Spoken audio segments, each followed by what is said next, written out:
کیا آپ کو پتہ ہے کہ امام حسین علیہ السلام کی شہادت کے بعد کیا ہوا تھا؟ کیا آپ جانتے ہیں کہ ایک ایسا شیر اٹھ کھڑا ہوا تھا جس نے کربلا کے ہر ظالم کو چن چن کر مٹا دیا؟ وہ کوئی عام انسان نہیں تھا، وہ تھا اللہ کا ایک بندہ جس نے انصاف کا جھنڈا بلند کیا اور ظلم کے خلاف جنگ چھیڑ دی۔ کہتے ہیں کہ جب کربلا کی ریت پر خون بہا تھا تب آسمان بھی رو پڑا تھا، مگر ظلم وہیں نہیں رکا۔ تبھی شروع ہوئی ایک اور جنگ بدلے کی، اور اس بار میدان میں اترا وہ جو صرف تلوار نہیں، امام کے غم سے بھرا ہوا دل بھی ساتھ لایا تھا۔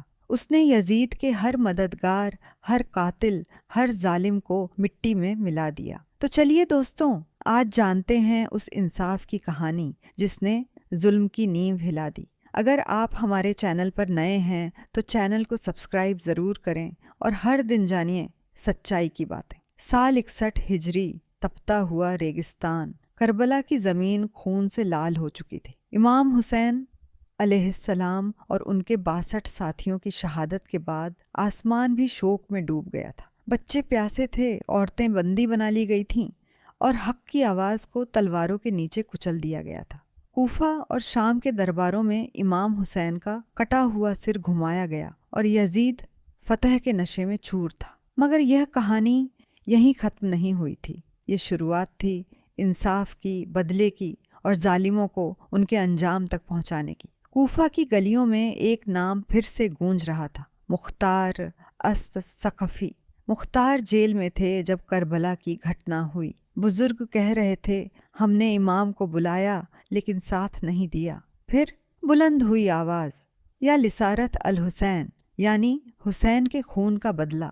مختار نے ایک ایک کر ان لوگوں کو نشانہ بنانا شروع کیا جو کربلا کے ظلم میں شامل تھے۔ سب سے پہلے نشانے پر آیا خولی بن یزید، جس نے امام حسین کا کٹا ہوا سر کوفہ لا کر عبید اللہ کو سونپا تھا۔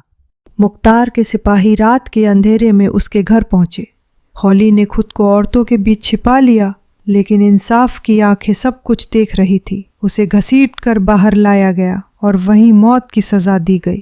اس کے بعد نام آیا شمر بن ذل جوشن کا، وہی جس نے امام کے سینے پر بیٹھ کر ان کی گردن کاٹی تھی۔ شمر اب بھی خود کو طاقتور سمجھتا تھا، اس کے پاس اپنی ایک چھوٹی سی فوج تھی، لیکن مختار کی آگ کے سامنے اس کا گھمنڈ راکھ ہو گیا۔ چاروں طرف سے گھر کر پکڑا گیا، لوگوں نے اس پر تھوکا، شمر رویا، گڑ گڑایا، لیکن مختار نے کہا، جس نے حسین کے جسم پر رحم نہیں کیا وہ اب رحم کی امید نہ رکھے، اور وہیں اس کا کام تمام کر دیا گیا۔ پھر نمبر آیا حرملہ بن کاہل کا، جس نے معصوم علی اصغر پر تیر چلایا تھا۔ پکڑے جانے پر حرملہ بولا، میں نے تو بس ایک تیر چلایا تھا۔ مختار نے جواب دیا، تیرے اسی تیر نے ایک ننھے پھول کو شہید کر دیا، اب وہی تیر تجھے تیرے انجام تک پہنچائے گا۔ اسے بھی سزا دی گئی، اور تب تک لوگوں نے چین کی سانس نہیں لی جب تک وہ ختم نہ کر دیا گیا۔ اب باری تھی عبید اللہ ابن زیاد کی، کربلا کی پوری سازش کا سرغنہ۔ وہ اب موصل بھاگ چکا تھا۔ مختار نے ابراہیم ابن مالک اشتر کو آدیش دیا، اسے زندہ مت چھوڑنا۔ موصل کے باہر ہوئی خزیر کی جنگ میں ہزاروں سپاہی تھے۔ ایک طرف ظالموں کا جنون تھا، دوسری طرف انصاف کی آگ۔ تلواریں ٹکرائیں، گھوڑے دوڑے اور گونجا، یا لسارت الحسین۔ جنگ گھنٹوں چلی، آخر ابراہیم اشتر نے عبید اللہ کو للکارا، آج حساب کا دن ہے، اور آمنے سامنے کی لڑائی میں عبید اللہ کی گردن اڑا دی۔ اس کا سر اسی کوفہ لایا گیا جہاں امام حسین کا سر لایا گیا تھا۔ یہ نشانی تھی زمانہ دیکھے کہ حق کیسے جیتتا ہے۔ مختار نے سینکڑوں نہیں، ہزاروں لوگوں کو ان کے گناہوں کی سزا دی۔ ہر گلی، ہر کونے میں انصاف کی ہوا بہہ رہی تھی۔ ظالموں کو ڈھونڈ ڈھونڈ کر لایا گیا، چاہے وہ سپاہی تھے، تیر انداز یا حکم دینے والے۔ کچھ نے سرنڈر کیا، کچھ نے معافی مانگی، لیکن مختار کا اصول تھا، جس نے حسین پر ظلم کیا وہ بخشا نہیں جائے گا۔ اب بچے بھی مختار کو کہانی نہیں بلکہ ہیرو کی طرح دیکھنے لگے تھے، لیکن یہ سب آسان نہیں تھا۔ مختار کو بھی چنوتیوں کا سامنا کرنا پڑا، اس کے خلاف سازشیں ہوئیں، اس کے اپنے لوگ بھی اس سے الگ ہو گئے، لیکن وہ رکا نہیں۔ اس کی آنکھوں میں بس ایک ہی منظر تھا، کربلا کی ریت پر گرا امام کا شو، اور اس کی تلوار اس منظر کا جواب۔ مختار کی فوج اب پورے عراق میں پھیل چکی تھی۔ اس کی تلوار ہر اس ظالم کا پیچھا کر رہی تھی جس نے کربلا میں حسین اور ان کے اہل بیت پر ظلم کیا تھا۔ کوفہ اب مختار کی حکومت میں تھا اور اس کے ارادے بلند تھے۔ جن لوگوں نے پہلے اس کا مذاق اڑایا تھا اب وہی اس کے جھنڈے تلے لڑ رہے تھے۔ ایک دن مختار کو خبر ملی کہ بصر بن ارطاط، جس نے حجاز اور یمن میں ہزاروں بے گناہوں کا قتل کیا تھا، اب دمشق میں آرام سے بیٹھا ہے۔ مختار نے اپنے جاسوسوں کو روانہ کیا اور پتہ چلا کہ وہ یزید کی بچی کھچی فوج کے ساتھ نئی سازشیں رچ رہا ہے۔ مختار نے ابراہیم ابن اشتر اور ابو عامر کو خفیہ مشن پر بھیجا۔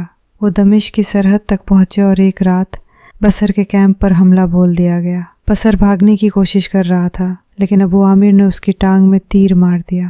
اسے زندہ پکڑا گیا اور کوفہ لایا گیا۔ وہیں سر عام اس کا انصاف ہوا اور لوگوں نے دیکھا کہ کیسے ظلم ہمیشہ کے لیے ہار گیا۔ اس کے بعد مختار نے بخت کی اور رخ کیا، جہاں کربلا کے قاتلوں کے کئی سمرتھک کمانڈر جمع تھے۔ یہ ایک بڑا یدھ تھا، سینکڑوں گھوڑے، ہزاروں سینک اور ایک قلعہ جسے جیتنا آسان نہیں تھا۔ لیکن اس بار مختار خود میدان میں اترے۔ انہوں نے کہا یہ آخری لڑائی ہو سکتی ہے۔ اگر ہم آج جیت گئے تو حسین اور ان کے ساتھیوں کے خون کا آخری حساب بھی پورا ہو جائے گا۔ جنگ کی تیاری زوروں پر تھی۔ ابراہیم دائیں طرف سے حملہ کرنے والے تھے اور مختار خود بیچ کی فوج کی اگوائی کر رہے تھے۔ دشمن نے بھی اپنے تیر انداز، گھڑ سوار اور مشالوں سے لیس سینک میدان میں اتارے۔ صبح کی اذان کے بعد لڑائی شروع ہوئی۔ تلواروں کی جھنکار، گھوڑوں کی ہنہناہٹ اور یا لسارت الحسین کی گونج آسمان کو چیر رہی تھی۔ مختار کی فوج بہادری سے لڑی۔ ابراہیم نے دشمن کے گھڑ سواروں کو پیچھے دھکیلا۔ ابو عامر نے دشمن کے ہتھیاروں کا بھنڈار پھونک دیا۔ مختار خود اپنی تلوار لے کر آگے بڑھے۔ انہوں نے دشمن کے کمانڈر کو للکارا، تیری تلوار نے حسین کے ساتھیوں کا لہو بہایا ہے، اب اسی کا جواب لے، اور ایک ہی وار میں اسے تراشائی کر دیا۔ مختار کی تلوار اب انصاف کا پرچم بن چکی تھی۔ ایک ایک کر سارے کمانڈر مارے گئے۔ جب سورج ڈھل رہا تھا تب تک مختار کی فتح پوری ہو چکی تھی۔ اس جنگ کے بعد پورے عراق اور آس پاس کے علاقوں میں مختار کا نام سورج کی طرح چمکنے لگا، لیکن اس روشنی کے پیچھے سایہ بھی گہرا ہو رہا تھا۔ عبداللہ ابن زبیر جو مکہ میں خود کو خلیفہ گھوشت کر چکا تھا، مختار کی بڑھتی طاقت سے ڈر گیا۔ اس نے اپنے بھائی مصعب ابن زبیر کو ایک بڑی فوج کے ساتھ کوفہ بھیجا۔ مصعب جانتا تھا کہ سیدھا حملہ نہیں چلے گا، اس لیے اس نے مختار کے اپنے لوگوں کو توڑنے کی سازش کی۔ کچھ سردار جو پہلے مختار کے ساتھ تھے اب اس کے سخت انصاف سے ڈرنے لگے اور مصعب سے مل گئے۔ جب مختار کو خبر ہوئی تو اس نے صرف 5000 سپاہیوں کی ایک چھوٹی سی فوج تیار کی، جبکہ مصعب کے پاس 20,000 سینک تھے۔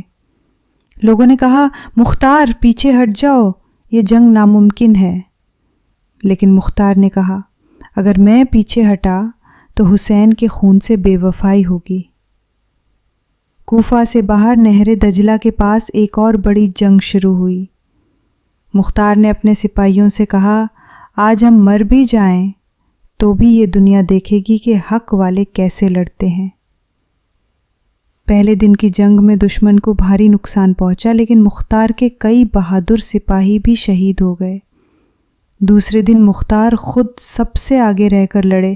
ان کی تلوار تھکتی نہیں تھی، ان کی آنکھوں میں وہی کربلا کی تصویر تھی، لیکن شام تک ان کی فوج گھر چکی تھی۔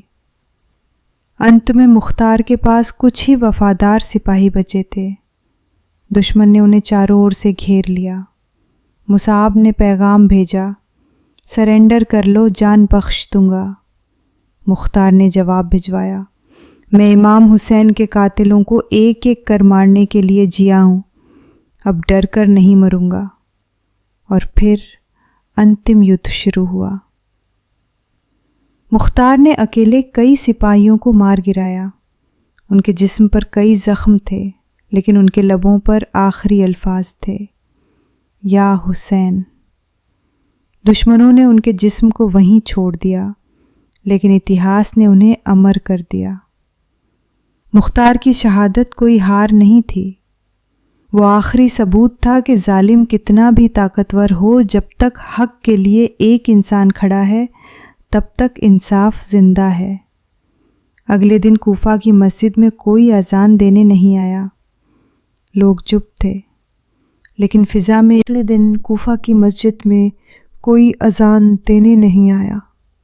لوگ چپ تھے، لیکن فضا میں ایک نام گونج رہا تھا، انصاف ہو چکا تھا۔